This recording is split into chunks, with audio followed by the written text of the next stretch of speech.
Hey everyone, Mike Klingler here. A lot of you might remember that last I made a video about Davorcoin. I was saying a lot of red flags. Weren't taking good care of their leadership. We're controlling the market too much, not letting people sell their DAV, which created a lack of confidence. There were all kinds of things going on. I want to talk about what happened to Davorcoin and what just happened with your money and what we might be able to expect next and what I'm going to be doing going forward and just kind of some lessons from all of this. A lot of you know that I put in uh, all of my savings, 161,000 initially, which people might say was stupid, and for most people that is stupid. For me, uh, I throw myself into things. A lot of you know I have a health challenge, so I'm trying to generate enough to retire very quickly and be able to go take care of a surgery that I have to do in a foreign country that's going to cost a fortune because I can't do it here without damaging me. So I'm under a lot of I'm not going to say stress. I'm going to say I have a lot of motivation to take more risk than normal. And because of that, people can learn and have a lot of entertainment vicariously watching what I do. And I put all of my $161,000 that I had, every penny of it, into Davorcoin. And a couple days later, BitConnect announced that they were going to fraud everybody, which, caused a lot of concern. But that's not what doomed Davorcoin. It was a factor. I think it caused fear in them more than the marketplace, because the market, you might remember when that first happened, it didn't tank on Davor right away. Not at all. People were kind of thinking, maybe it's going to grow Davor. It was how Davor responded that tanked Davor. By the way, I created a group called Risky Business, and that's where I invite people to come and talk about these lending platforms. And it is risky business if you're going to continue to do them. I'm going to talk about what I suggest that you do instead to grow your Bitcoin and stay in control of your Bitcoin and not let somebody else hold it. A lot of you might remember I was in a back and forth discussion with Julian, apparently the owner of Davorcoin, and just one of the emails here, I had to surrender because they had, as I talked about in my last video, they had locked me out of my account because they said that I violated the terms. Now understand, they didn't email me first. They didn't ask any questions first. They just locked me out of my account with no communication whatsoever. And this is somebody who had put in $161,000 lend and then had put another $27,000 in after that from the interest. So I was really believing in them and giving them incredible, I was just putting a lot of faith into them, and that was how I was repaid, locking me out of my account because after a while, after I made a video and made a viral video saying, if you post this video, I told the story and I had everybody post the video about what they did to me all over the internet and email them. And I had thousands of people emailing them. Then they reached out. Then they reached out to communicate to me. And this is really why Davor has struggled. No, I'm not here to, to tear down Julian or anything. I just think people need to understand what really is the challenge with the lending platform industry beyond the regulatory issues is just a lack of leadership and care for people. And when you treat people badly, it wasn't just me. I heard of many that had been treated that way. People are going to stop lending. I wanted to stop lending after that. Others wanted to stop lending after that. We share our story. That's what happened to Davor. Now I ended up, he gave me some terms saying, by the way, what happened was the person that referred me to Davor couldn't find a referral link, and they wanted to go to bed, and I wanted to sign up, and so I said, send me your login information because they had just signed up, so I could find the referral link, and because of that, Davorcoin said that was my position. I was having two positions, and it's against their terms. And what I had said to them was, I can show you that the Bitcoin coming from my sponsor's account is being sent to another Bitcoin account and going into somebody else's bank. Like, we can do that instead of you just closing their account and locking me out of mine and making me pay back like all this interest and so forth that, most of it I just reinvested back into Davor. But they didn't want to do that. They didn't want to look at it. They just wanted to take a bunch of money out of what I had lent.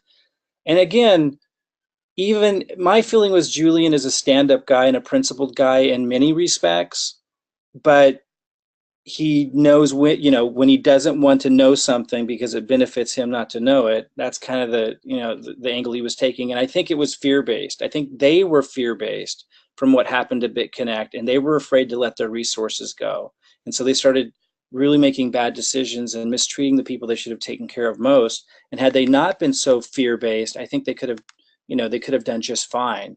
And although there are the regulatory issues in the United States and Canada, but and Texas had given them a cease and desist, and that would have been something they would have had to have dealt with, or stopped marketing, at least in Texas, for example. But nonetheless, it was the way that they responded to the BitConnect event, I think, created fear in them that caused them to make decisions and treat people in a way that, especially their leadership, the people that had influence in their community, that really is what devastated the company.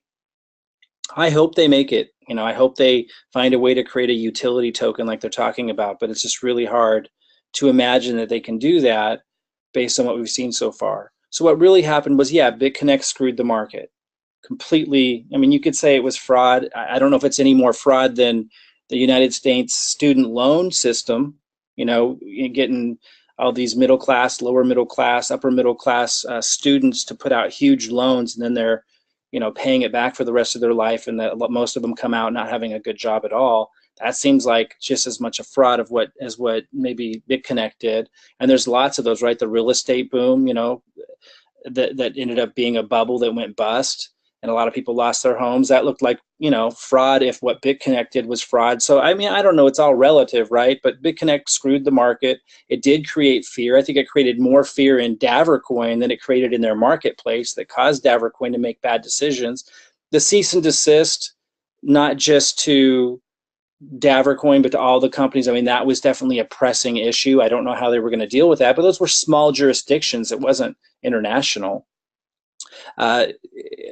Davorcoin, their big mistake was they controlled the market too much.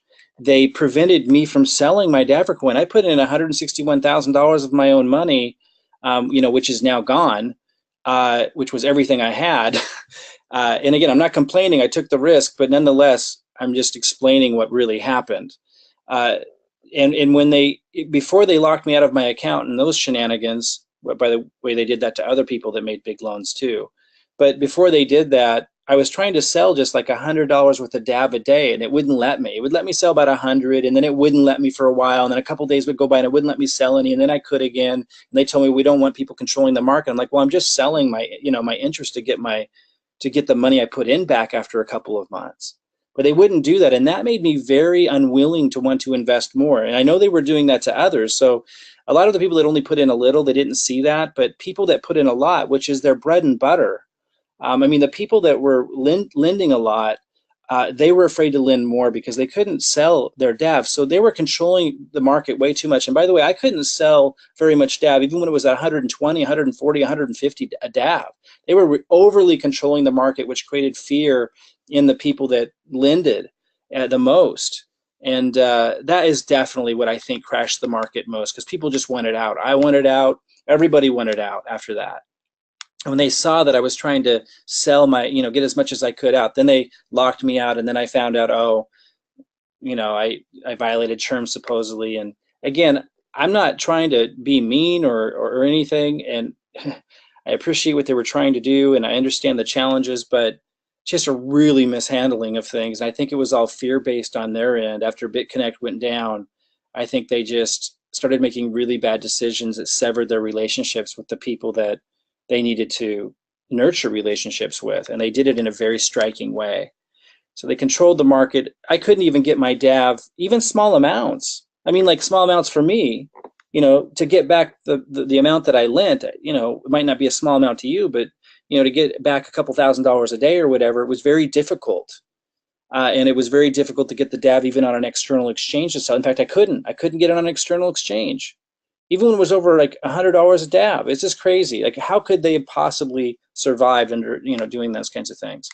They didn't take care of the leaders, poor communication, again, across the board, not just with everybody, but when I was asking them, hey, will you at least look at the facts here and see that these aren't my upline's account isn't my account. The person referred me, it's not my account. I just logged into their system because they don't know what they're doing from a technological perspective. They couldn't find the referral link.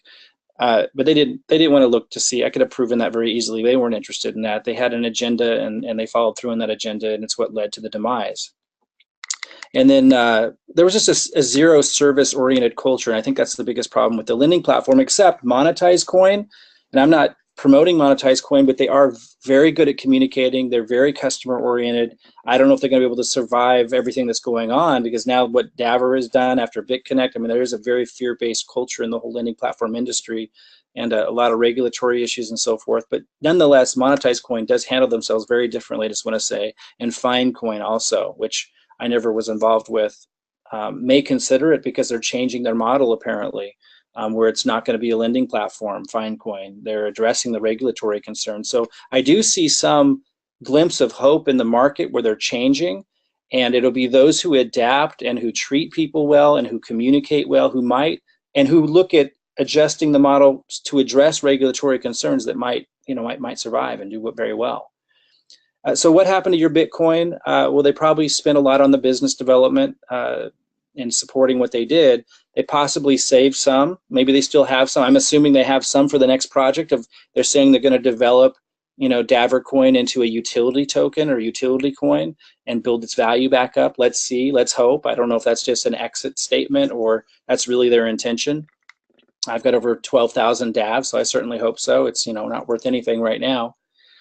They probably kept some personally, which people would take issue with because of the way they dealt with it. And again, this is why regulators don't like these things, right? This kind of stuff, these kinds of stunts are why the regulators don't like these things.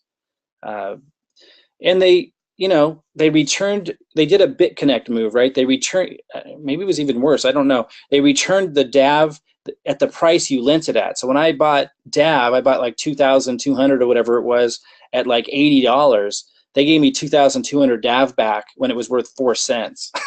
So, and they did that to you guys too. They gave you the amount of DAV that you lent in the first place, but you probably paid a lot more for it. So that was, pretty ridiculous. But nonetheless, maybe they had no choice. I mean, if they were going to personally not, lose everything, they felt they had no choice. But nonetheless, the choices that they really had was taking better care of people, not locking their biggest lenders out of their systems. Even if they did have an issue to address, you communicate first, or at least through that process, much differently. And you don't control the market so much where people can't sell DAV. Those are the things that destroyed it. I'm going to move to sustainable ways to generate Bitcoin. I'm going to be talking about Autobot software and the opportunities around them. And I'm an exceptional marketer. It's all I've ever done. It's like brushing my teeth. I can generate more leads and automate things, and I can pass all of that on to other people. So I'm going to be talking about those things because the Autobots allow you to grow your Bitcoin on your own and still have some of that automation and that freedom and flexibility with your schedule and stuff. I have to watch it all the time, but be able to grow your Bitcoin without someone else holding it. And that just removes the risk significantly. So I'm going to be talking a lot about that. I'm going to be talking about free affiliate programs like Binance. I just signed up with Binance the other day. I know a lot of you are way ahead of me on that. But Binance is an exchange where you can, people are buying and selling all the time. And, while if you only have a few referrals, you don't generate a lot. But over the course of months, you can generate significant commissions with, and Binance is not the only one, with lots of these different programs that pay in Bitcoin. And there are people, their top earners, have made 166 Bitcoin. And, so I'm going to be making that a big focus of because that's what I used to do. I used to generate affiliate commissions with automated marketing systems. A lot of you might know me from, back in the late 2008, 2009, 2010. That was what I did. And I generated millions with affiliate commissions back then. But I'm going to now move that expertise over to generating commissions and creating systems for you guys to be able to tap into to create cryptocurrency commissions with legitimate affiliate programs like Binance, which is the third largest exchange in the world. I'm going to talk about automated leads. I'm going to talk about, in that, staying away from lending platforms that aren't doing the right thing, including addressing the regulatory concerns, and staying away from selling possible securities. And we'll talk about what those things are. I'm going to go ahead and just encourage you to look for the link under this video, opt in, and I'm going to teach all this stuff.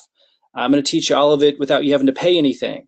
I'm going to talk about systems and lead generation and how you can generate crypto commissions with automation using the system that I can give you. I'm going to talk about the Autobot software and generating Bitcoin in a way that doesn't put you at risk because you're holding your own Bitcoin as you're doing it. I'm going to be teaching you all kinds of opportunities around that for generating Bitcoin, because there's some incredible opportunities around marketing the Autobot software using the same system that I can help set you up with that generates leads and other crypto commissions like Binance. Like, it's all connected in a singular, simple system. That's what I do. I do have also a group for those of you who want to follow along with how the lending platform industry is developing. I call it Risky Business. And if you enter your name and email in the link below, you're going to learn about a group that you can join, not the Risky Business group, but another group where you can find a guide. And you'll learn about all that in the email you get. And you'll find a guide who can help you plug into all of these resources and figure this stuff out, and you don't have to pay for it. So again, my name is Mike Klingler. For those of you who followed my journey and followed, my story with Davorcoin, it came to an end, as you can see. Maybe the story isn't over. I would think it's fantastic if Davorcoin did invest into developing a utility coin that grew in value. That would be fantastic. I want to believe that. But until then, I'm going to be leading people and helping people with my systems, my marketing systems, to generate leads and generate cryptocurrency commissions in ways that are not so risky, that are sustainable, where you're holding your Bitcoin so no one can take it away from you. I'm going to show you how to automate it all and do phenomenally well as a marketer without having to create the system and the content and all of that yourself. So come on in, enter your name and email by clicking on the link below. You'll get an email from me. We're in transition, so the first email will just be kind of telling you what's to come, and you can keep following along on this journey as I evolve into doing something maybe a little bit more sensible, relying on my past knowledge and expertise in marketing, and blow this thing up in a way that's sustainable and that the regulators can appreciate as well. All right, I'll see you guys soon.